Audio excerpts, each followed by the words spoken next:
Hello, my beautiful buttercups, and welcome to another boisterous episode of with me, your host. Today's episode is going to be blissful. Our guest today is a talented titan of Kansas City. She came dancing and prancing onto RuPaul's Drag Race Season 12, and we lived for her lip syncs. And yes, bitch, she might be.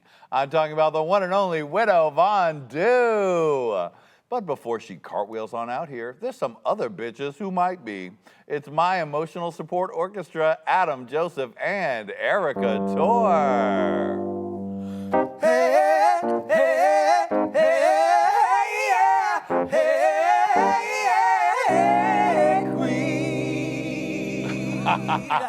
Yes, bitch, you might be. You are. Okay.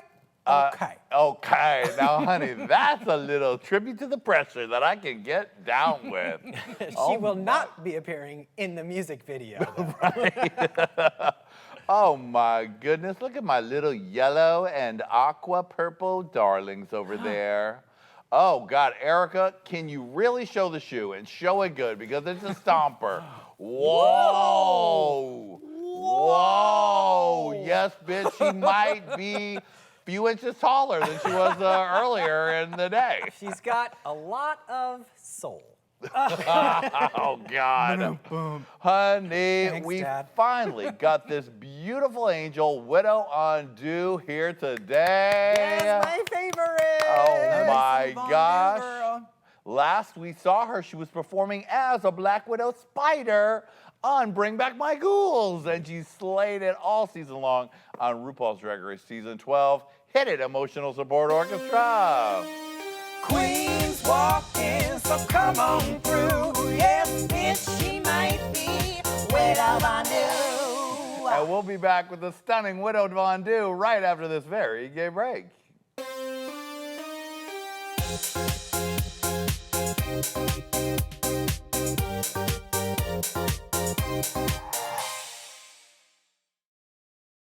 Is today's guest a stunning beauty and amazing talent? Yes, bitch, she might be. It's the one and only Widow Von'Du. Queens walking, so come on through. Yes, bitch, she might be Widow Von'Du. Yeah. I live for that. That's gonna be my new grinder tone. Thank you. Hey, Queen. you. Hey. Honey, I am so glad to get you here. Oh my God, I have been waiting to be here on this couch in front of this side. This be right here, this close to you. Yes, we were able to do a little interview during quarantine, Yeah. but nothing's the same as being right here with you. Right in the splash zone. Widow, how have you been surviving through the quarantine? Well, I don't think she survived at all. I think I'm just here, astro projected right in front of you right now. Right. I've been doing all right. I, was writing some music. I released my album. Yes. So I think she's been doing all right through quarantine. I haven't burned my house down yet, so. That's a good thing. Yeah, thank you, Cardi.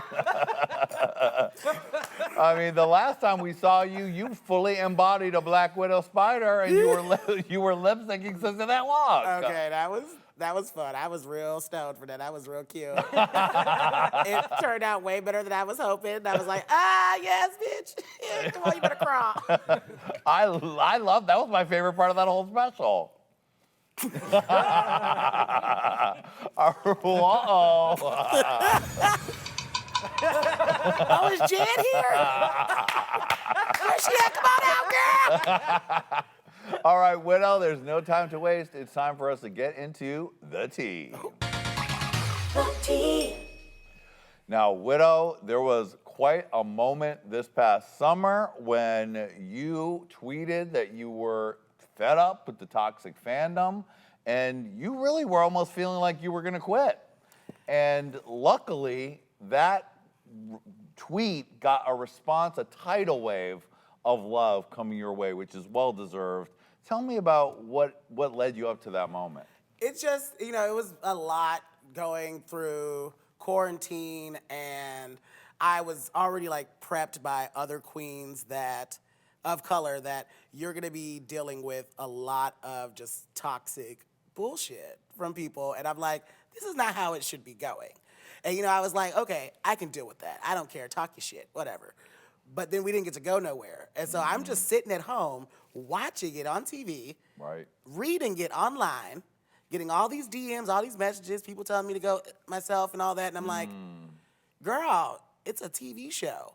Yeah, I sent your favorite bitch home. That's fine. You know, I get it. You mad, but you telling me to go. And yeah, it just kept happening, even when the season was over. Right. And I'm like, girl, it's done now. Yeah. Like, I ain't shit I can do about it. And so I just got like really fed up one day, and I called my friend, and I was like, I just can't do this anymore. And it just really like took me to a very dark place in my life. And so I was like, you know what? I'm gonna y'all wanna talk all y'all shit online? Here, post. Said, I turned my phone off, went to sleep, and then I woke up, and then I saw it just blew up like wildfire. Yeah. I mean, because I think all the queens are sick of it. All of us, even in the periphery of the drag race worlds, are sick of it. Like, you know, the negativity is so strong, you're like, fuck this. Why do I even want to do this? Like, it literally, like, dampened, like, my experience with being on the show. Like, I've worked to get on the show ever since season 1 when I watched it back in the Orange era.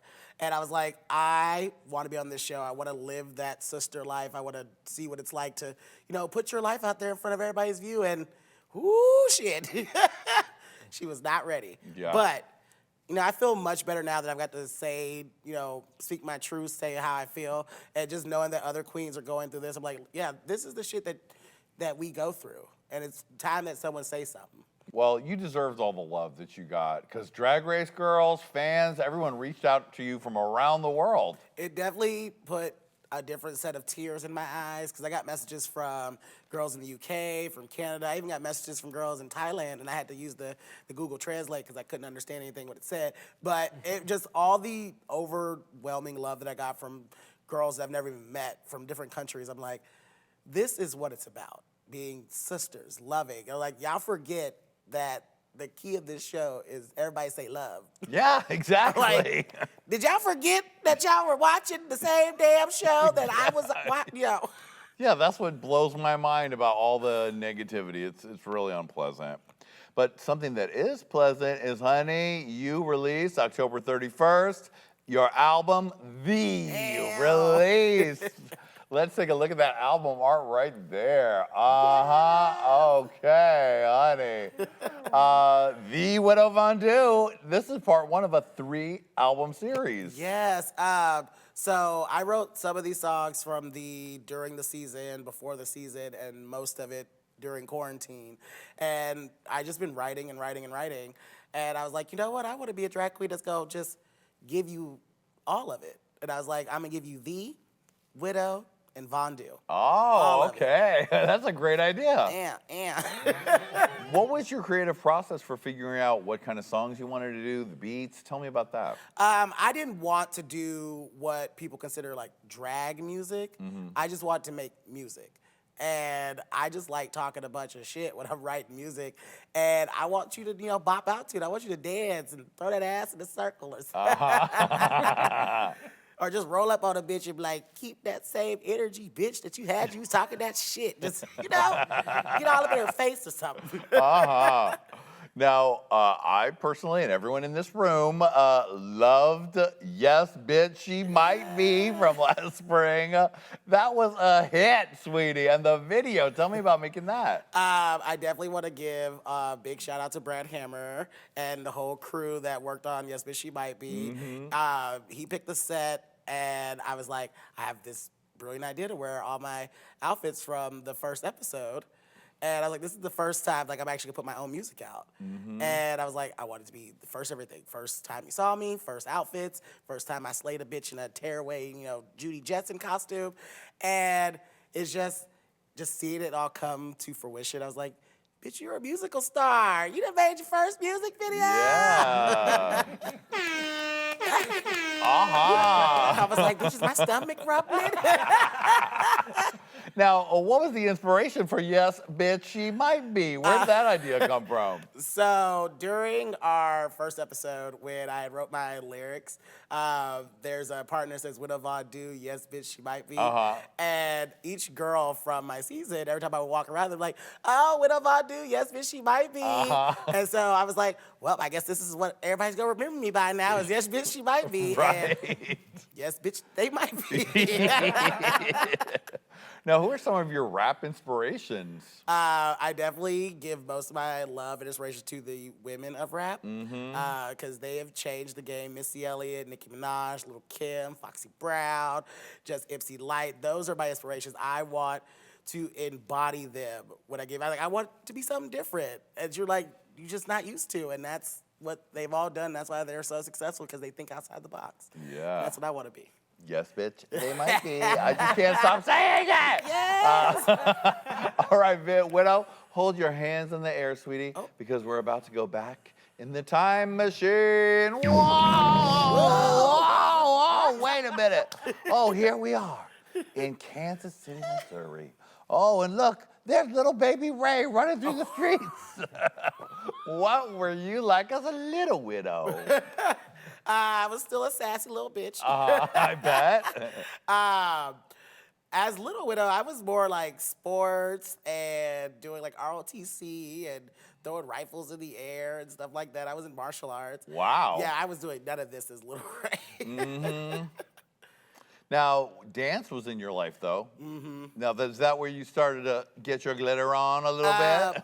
Well, most of my tricks, I was doing Brazilian martial arts known as capoeira. So Okay. it's more dance style fighting. And that's where I learned all my tricks from, like my splits, my back bend, contortion, that's a whole different story.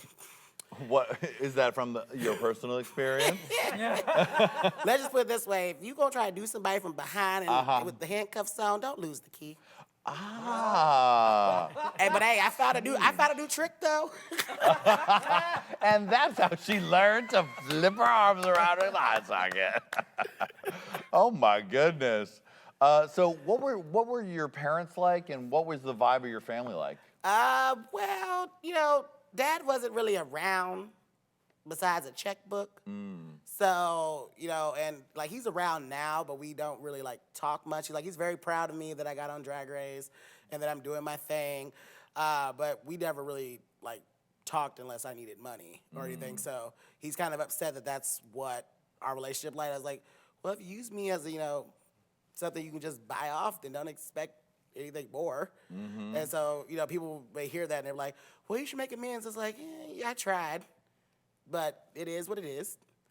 And my mom and I, we didn't have much of a relationship because she always worked to make sure that I had everything that I needed. And she would get off work at 6, drive me to school, and then I would do all these practices. She'd pick me up and then go back to work. Wow. And so we never really saw each other. And then, she passed when I was 17. And it was before I came out, before I started doing drag. And so I didn't really have much of a family life. And so I don't have much of a family life now. My family is the friends and people that I meet later on in life. It's not the people I am blood with. Hello, children. Click here.